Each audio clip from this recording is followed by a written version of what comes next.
welcome back. We're gonna try to get through this next game. So this is basically the end of the week for us.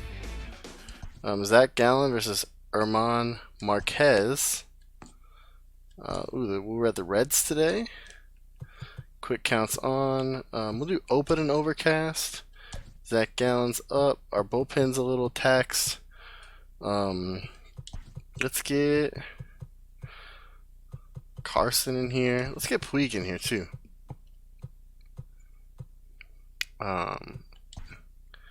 Just get a bunch of dudes in here. Give Cattell the day off. He hit the home run. Get like Castro in there. Actually, nah, Cattell can stay. I think that's a good lineup. Encarnacion's struggling. I'm gonna switch these ones around. No, I like it like that. That's good. Okay. I'm in there. Let's do it. Lead the series. Get your broom. Today's game 2-0. It looks like we got a bunch of guys. Arenado, Blackman, Story's batting 6 for them. Jeez. Dahl's having a season 333. Nice. Lot of lefties today. A lot of lefties against Gallen. He will lead this one off today. Ooh, you gotta give me that, dude. You gotta give it to me. See what kind of toll the heat takes on these players. 104 at got him. And he subtracts there beautifully as this pitch is swung on and missed for the game's first out. This is skied into short left center. And he will make the play out there, and there are 2 away now. Okay. We're gonna scoot right along. Down to the plate, Nolan Arenado. There's a chance for him here in the top of the first with nobody on. Right there at the belt, 1-2 now. Ooh, change it. That's a base hit. Hung the changeup. That's all right. If we can get Blackman out now,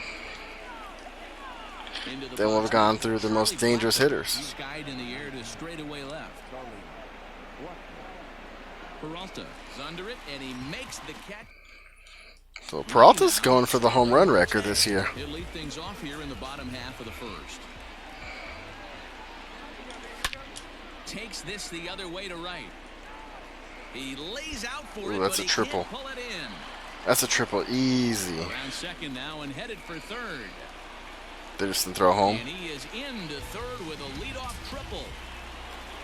Nice. It was perfect liner, and it was a strike, so I'm okay with it. So now to the plate, Cattell Marte. There's a drive out to left Just center poked field. it out there, man. There's a ball. And the run will score as the Diamondbacks take the early 1-0. Oh, this is gonna be one of those games where like I'm trying to make it like a quicker game, and I'm gonna end up scoring like 19 runs. He's batting 428. Can you fucking believe that? Can you believe 428? First out as that runner's able to advance 90 feet up to third here. Now at the plate, Eduardo Escobar. And now the Diamondbacks look to push more across in the opening frame. Weak grounder down the first baseline. Thought twice about the Oh, he wanted to go home. too late at first. Swinging strike or swinging bunt. Swinging bunt infield single. Stepping in now, Edwin Encarnacion. High in the air down the right field line. But this will land on top. I need to with him. I need to get him back in the zone. Take some regular swings.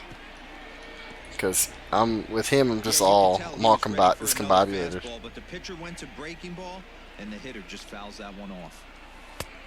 And he lays off a pitch outside as they draw even at 2-2. Rockies, 4th in the West. Aren't in first place by accident. They excel at getting out to early leads, so this is a big Oh, moment come in this on. game. If they're able to lengthen this lead any more in this inning, they're going to be in really good shape to come away with a win today. So he punches him out looking at the fastball. Edwin Encarnacion becomes out number 2 this inning. Throw in the dirt. Second inning set to go. And next to bat will be the outfielder, David Dahl. Hey, we're still in the early stages in this one. They're only down by a couple of runs, but it's really key for this leadoff guy to try to get on and get a big inning started. Taking it in is Puig, and there's your first out. Stepping in, Trevor Story, as he'll get his first opportunity in this one. A little early, and now it's So even at I think 2-2. we have some extra time. We probably have about another You can tell he 30-ish wanted to minutes. hold off, but he swings through the inside pitch anyway, and he becomes out number 2. Okay, that's fine. Into the box, Ryan McMahon. I'm still on the hook for someone wanting me to watch something for work real quick, and I looked over and there was a pop-up, but it wasn't anything important. Into the box now, Carson Kelly. He did not play last night, but clearly back in the starting 9 for this one. 2-1. And 284. That's a respectable line for catcher. Sharp ground ball to third. Oh, and he can't pick it up cleanly. And the recovery. He almost got him too. The throw to first. Yeah, base hit. Good call. Into the box, Nick Ahmed. Grounder down Early. the line at third. Kind of better those early because you had chopped it. Chopped to third. Tough to get 2. One there. Back to Yeah, they weren't gonna Murphy. get Not it. in time. That's all right. They'll get just the 1 out. I mean, but Zach Gallen's batting 261, so Sacrifice situation, so let's see if that is indeed on right here. He swings and misses, throw down. Perfect throw, and they got him at second. knocking that butt. The 1-2. On the ground to the right side. Murphy showing off his range. And the off-balance throw. Top of the third set to get underway, and that brings up the catcher Tony Walters. Lifted out towards straightaway center field. There to take it is Marte for the first out. Good. Now to the plate, the pitcher German Marquez. Sky to the Ooh, air gave to that one a center ride, left. man. Peralta's under it. And he brings it in for the second out of the inning. Digging in for his second at-bat, Raimel Tapia. 0 for 1 for him here in this one. Line shot to second. Nice. Zach's just rolling right through. So we talked in the last game about baseball coming back and everything, and you know, I guess I don't really have mixed feelings on it. I think it's great. I think it's gonna be. That's the second time that guy's done that, and that's the second time I got a triple out of it. But you know, I don't have mixed. I don't have mixed feelings about it. Right now, I think I do a lot of my spare time goes to, you know, streaming, and you know, catching up on YouTube, watching other streams, things like that. Just got a piece of that one, perhaps shortening up now. Will get the ball in play. There we go, 33, baby. This one's got some carry. And it's gone. Let's see if we can see on the board. No, not gonna show me the board. Just want to make sure. I'm pretty sure that was 33. That's what he does. A power hitter with a challenge fastball is going to go a long way. Which is funny because, like, I don't think he's that much more. I think he missed it. Is that an error? That's just a ground rule double? Wow. Standing in now, Edwin Encarnacion. And he lays off a pitch off the plate and high. 3-2. Line hard to the left side. Sorry, that's probably ball 4, but we'll take it. This is a foul ball. Another full count pitch home. This one's flared off to the right side. And that's going to fall for a base hit. He'll come home with it. But not in time. Yeah, this is going to be one of those games where I just score an insane amount of runs.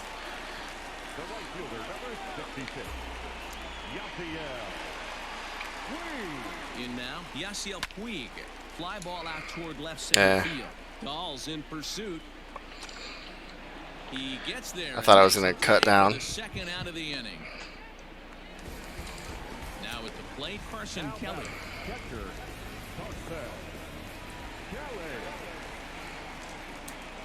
Even at a ball and a strike, here's the pitch. Lifted in the air to Ooh, right get down, field. get down, get down, get down, get down, get down. Aww. He's there to track it down, and that'll end the inning.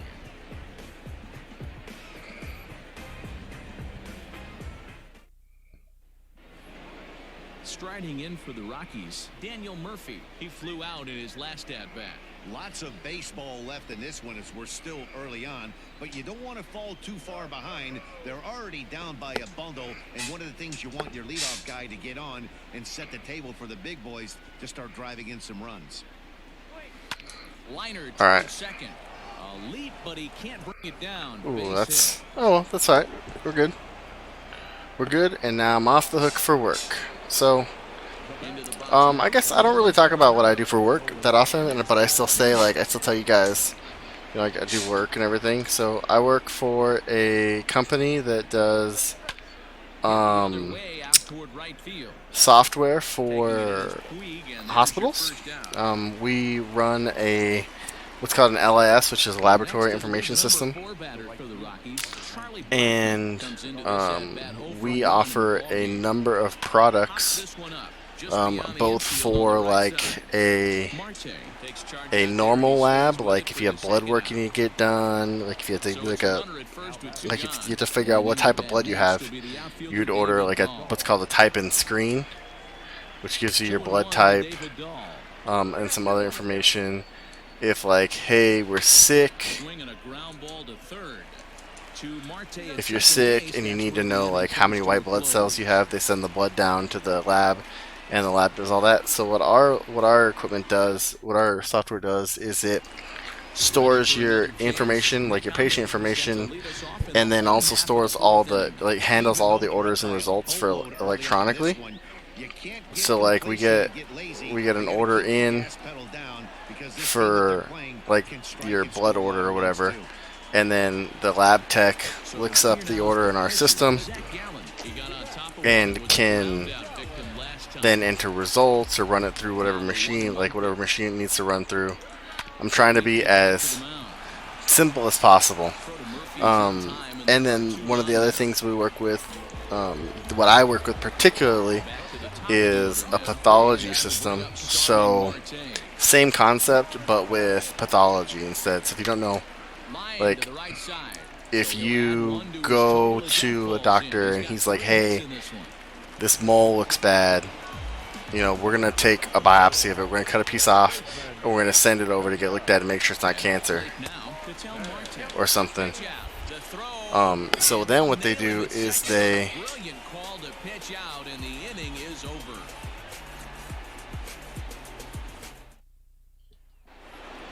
Standing in, Trevor Story. He'll start off the 5th in this one. This one doesn't look good so far, down by a boatload as we enter the middle innings. It's about time they get something going, and the last thing you want to do is fall sorry, behind. I got We have my to wife was score trying to tell me points something. in the 8th and 9th inning. The 3-2 one more time. And a good Ooh, eye that's here. a He takes the strike. ball Come forward, on. and it's a base on ball. So anyways, the stuff that I work with, it's the same concept. So they send, you know, they send the container with the biopsy over to the lab system, Time to wake up the offense right or here. the 3-1 pathology count, place, all in wherever, on something. whatever lab you're working in. And our system then, whoever's receiving in the lab, they call them accessioners. And so what they do is they get either, if there's an electronic order that comes through, then they match whatever, you know, they receive with the specimen, like the mole or whatever. They match that in the computer, and they do what's called accessioning. They're accessioners. They do accessioning. They basically match up everything, you know, all of your information with the specimen that you received.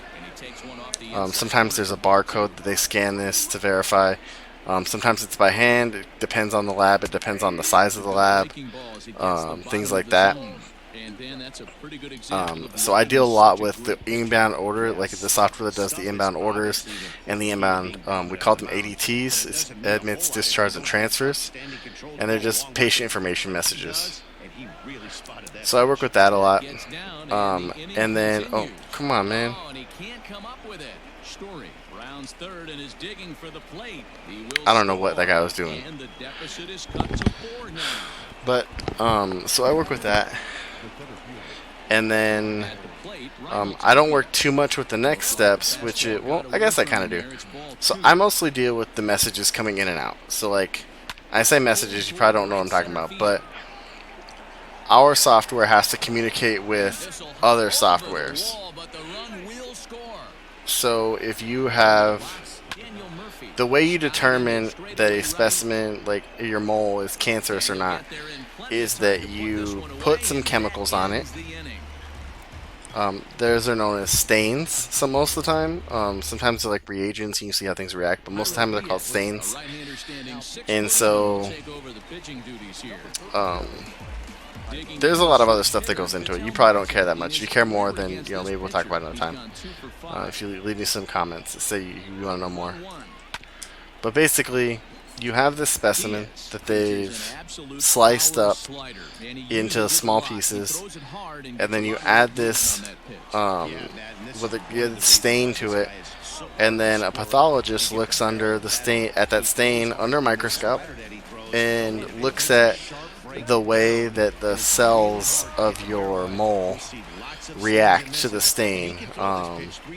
So like, say it's like it's supposed, like, if you don't have cancer, it's supposed to turn red, but if you do have cancer, like, there's like white dots in it or something. Like, there's things that are simple like that. There's other things that's like the way the stain does, like for some cancers, it actually, instead of whatever cell they're looking at is round, it has like spikes on it once it hits the reagent, stuff like that, but that's what they figure out. That's how they look. And so they enter all that information into the computer, and from there, oh, get down, or get out, just get out. Hell yeah, he needed that. He needed that. So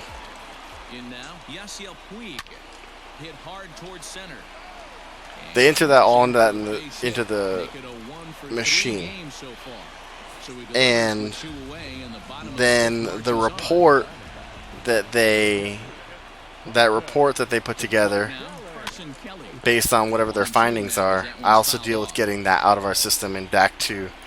Oh, he just like wasn't paying attention. He wasn't paying attention at all. Okay, so Gallon's still going pretty strong despite having a bad last inning. So yeah, I help. A lot of my stuff is working with getting that system out of the system. So that's the main concept of what I do, or what I'm really good at.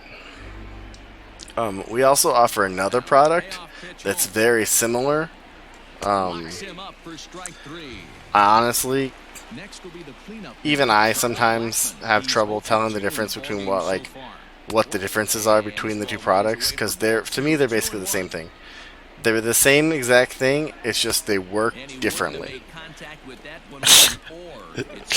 And so I mean, and it's hard to explain without going into like too much detail about things, but they're named differently, but the whole process that I just told you is essentially the same in the two systems. They just run on different platforms or database structures, and the user side of things is different, but the basic concept of everything that we just talked about is the same.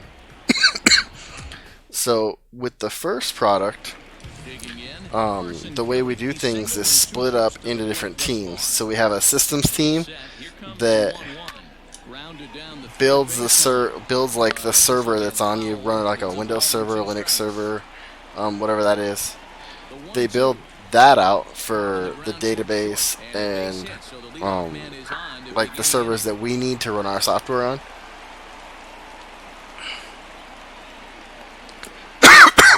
And then we have people that go in and So now to the plate. they help with maintenance. They help with making, like, the reports are usually templates, and then you fill out whatever you need in the template. They build some of those. They help with testing, and that's another set of people. And then they have my role, which is like an interface person. We deal with all of the data inbound, data outbound, data in the database.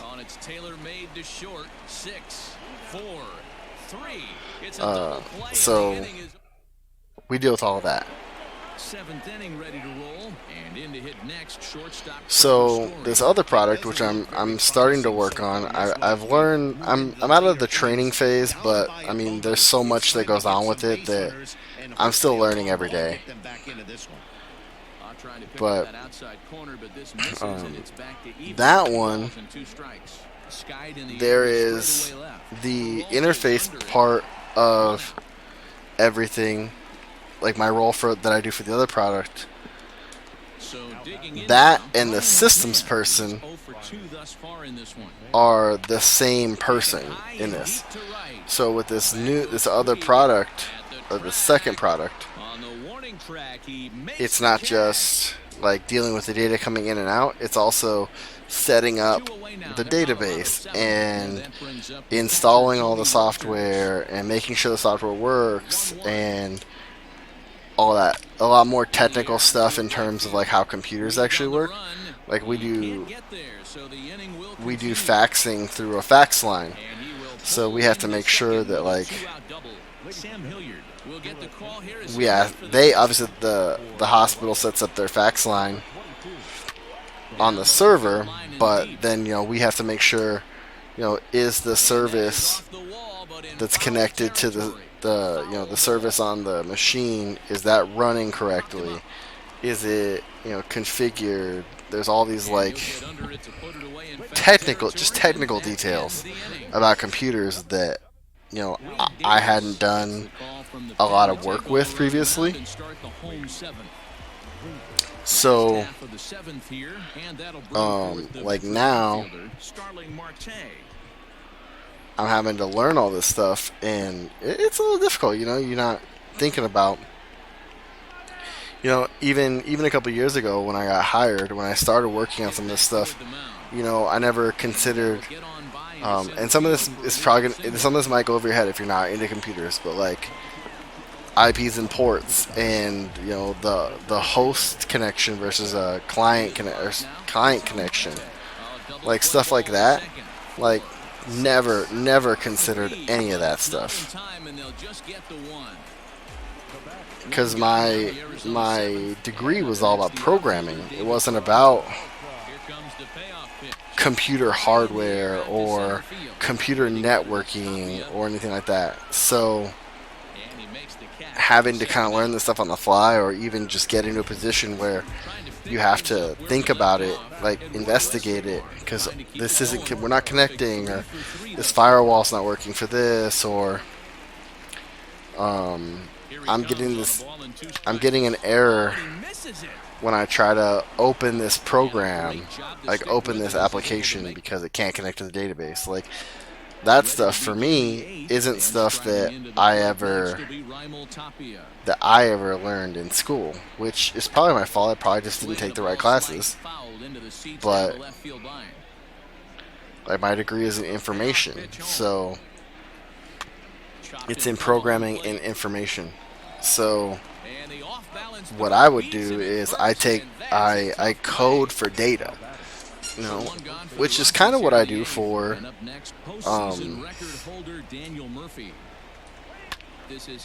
my job, for the interfacing portion of it. And that's what I like to do. That's fine, but some of this other stuff is it's a lot harder. So I don't know. I don't really talk about what I actually do. I'm just like, oh yeah, I gotta do this thing for work or whatever. So like the before, Pitch out of the bullpen in the bottom half. if I ever had like a go live or something, I talk about go lives is when Veteran first baseman Edwin there's a Encarnacion. new connection to the interface. Like if there's a new connection to a new thing, so like a hospital says, hey, we 3-2 pitch. want to give, Drive, and that's a base hit into center we're gonna field. start accepting orders It's a good from start to the inning for the a Diamondbacks. new Leadoff hitters aboard. maybe not a hospital, maybe like a lab. They want to start accepting orders from a new doctor, like a physician's office. Plate now, Yasiel Puig. So Now this ball's lifted in the air they down the right field they need to line. start sending us Back digital into the records seats, so of the count holds who's at coming into their 2-2. office, and start sending us digital orders of Swung on who's and missed. Really like fooled him of that what they're time for the sending first to the out. lab to be processed. At the plate, Carson So I help them set up that connection, and deal with that data coming into the the database. This is hit high and deep out to straightaway center field. Tapia is Ooh. back to the warning track, and he's able So, to put it away for the second Like, out. and so they have a test area for that, and then when they go live with it, it's like when they start using it with real patients and real orders.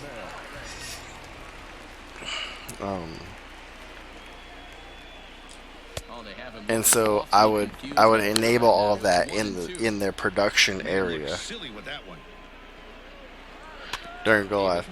But some of this new stuff with the new product, a lot of that is when they do upgrades, so they get a new version of our product. And a lot of that has to deal with if you are doing a new upgrade of a new version of our product. Sometimes there's background coding stuff. And standing in is the veteran outfielder Charlie Blackmon. So Junior Guerra gets the call from the bullpen to pitch in relief. the background coding stuff is like a stored procedure in SQL, or a routine in Cache, something like that. So there's that, and then there's new applications. There's a new version of the application that you have to get. Now here it comes. Trevor Story. And so with this new product that I'm working on, or the second product that I'm working on, a lot of that when you go live is like they have new servers and you have to upgrade their database to include all this information. You have new servers you have to set up, you have new applications you have to install. Because there's new servers, you have new faxing you have to set up, new printers you have to set up, like help them set up. So like all of that is included with this second product that I'm working on. And that's a lot more time consuming and a lot more, you have to know a lot more. It's so knowing a lot more and being more responsible. So obviously there's less people on a project from our team, because with the first product it's 3 people. He swung at that? Holy crap. Okay. Well, I mean, that's it for my work, so I will talk to you all next time, and I hope you enjoyed it, and have a good week. Bye.